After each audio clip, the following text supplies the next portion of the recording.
নির্বাচনী ইশতেহার ঘোষণা করল বাংলাদেশ জামায়াতে ইসলামী।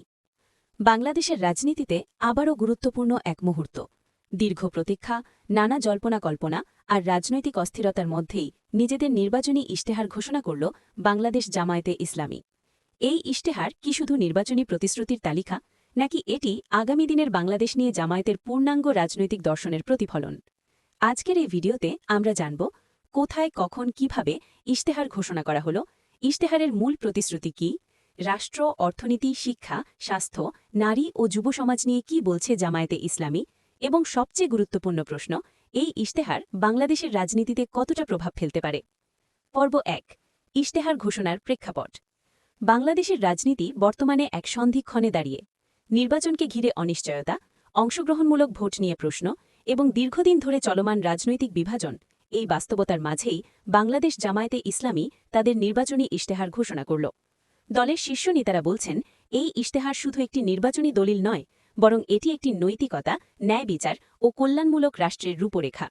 ইশতেহার ঘোষণার অনুষ্ঠানটি অনুষ্ঠিত হয় রাজধানীর একটি মিলনায়নে, যেখানে দলের কেন্দ্রীয় নেতৃবৃন্দ, সমর্থক, বুদ্ধিজীবী ও গণমাধ্যম কর্মীরা উপস্থিত ছিলেন। পর্ব ২।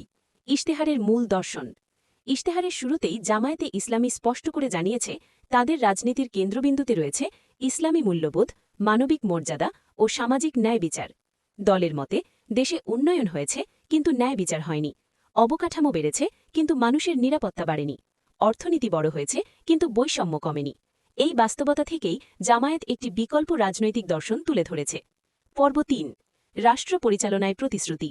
ইশতেহারে বলা হয়েছে, দুর্নীতিমুক্ত রাষ্ট্র ব্যবস্থা, দুর্নীতিকে জাতীয় নিরাপত্তার হুমকি হিসেবে ঘোষণা, স্বাধীন দুর্নীতি দমন কমিশন, শাসক দলের প্রভাবমুক্ত প্রশাসন, আইনের শাসন ও বিচার ব্যবস্থা, বিচার বিভাগকে পুরোপুরি স্বাধীন করা, পলিটিক্যাল মামলার অবসান, দ্রুত ও ন্যায়সঙ্গত বিচার নিশ্চিত করা। জামায়াতের দাবি, আইনের শাসন ছাড়া কোনো উন্নয়ন টেকসই হতে পারে না। পর্ব ৪। অর্থনীতি ও কর্মসংস্থান।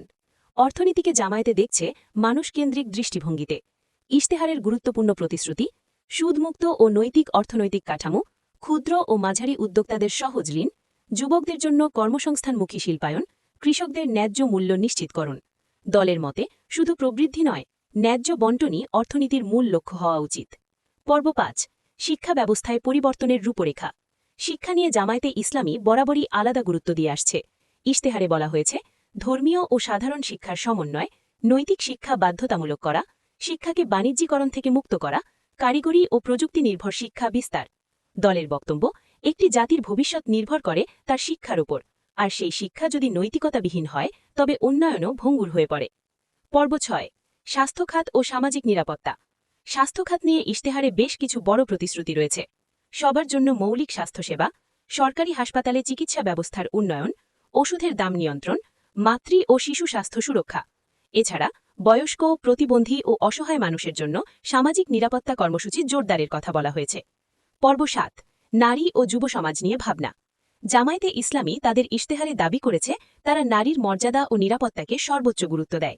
প্রতিশ্রুতির মধ্যে রয়েছে নারীর কর্মক্ষেত্রে নিরাপত্তা, শিক্ষা ও স্বাস্থ্যসেবায় সমান সুযোগ, যৌতুক ও পারিবারিক সহিংসতা প্রতিরোধ।